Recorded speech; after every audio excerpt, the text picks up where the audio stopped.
How easy do you give up on goals, targets and milestones? Do you find that the smallest setback can often derail you? And do you find it a constant challenge to embed change in your life? Well, if the answer to any of those are yes, then you've got a classic case of 2 steps forward, 1 step back.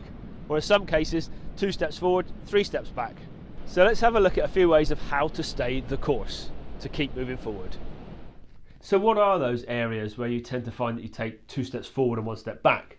It could well be that it's to do with your health, maybe weight loss, maybe new habits, maybe even your finances.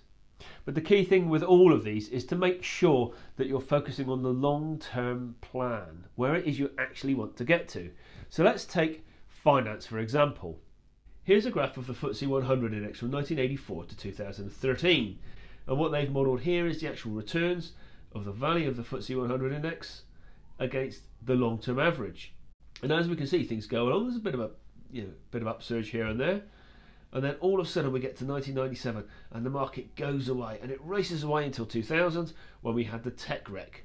And then of course the values come back down again, it drops back, then off it goes again up until the start of the credit crunch, and then it crashes, and then we get the inevitable correction after a crash where it recovers, and then off it goes again. Now what's really interesting with this is that we can see the long-term average looks like a really constant steady line there.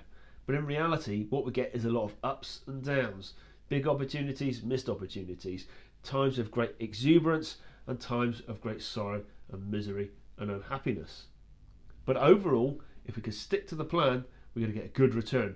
And of course, the key thing with that particular investment cycle is that it had been important to focus on the long term, to stick to the plan and keep moving forward, even though the daily fluctuations or daily disappointments may derail you.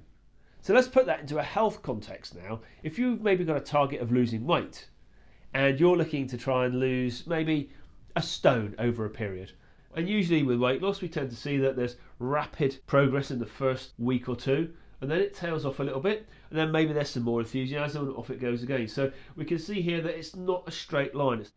But of course with weight loss we quite often find that we can't be angels every single day. The temptation of course with any plan is once you fall off the wagon to ditch it completely, think, oh, it's useless, I'm no good at this, I can't do it. And some words of wisdom that a fitness and nutrition coach once gave me, a guy called Mike Casey who runs Optima Training in Truro. If you can continually change your habits and build them in so that 80% of the time you're doing new, improved, better habits, that's going to lead to the great outcome that you really want. If your best intentions are followed through for maybe 7-10 days and then you miss a day, don't feel all doom and gloom, because just get back on it the next day.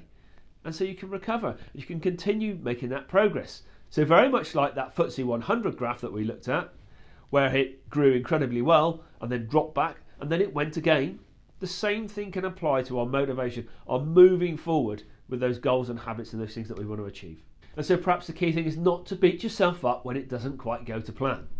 This is the same for many, many habits. So if your goal is to maybe run a marathon and you start by training 6 days, 7 days a week, but you miss 2 days in the middle of all of this, don't knock it on the head and say, well, there's no way I can do this, because you've still trained 5 days more than you would have done if you hadn't had that goal in the first place. Incidentally, if you want tips on how to run a marathon, check out Steve Bonithorn.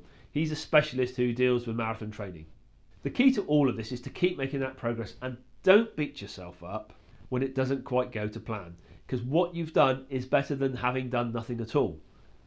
And don't feel all despondent, just get back on the wagon and go again.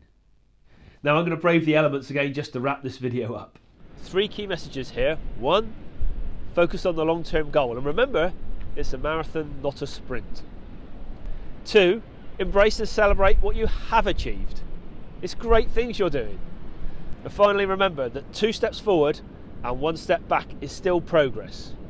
And that is all you can ask for.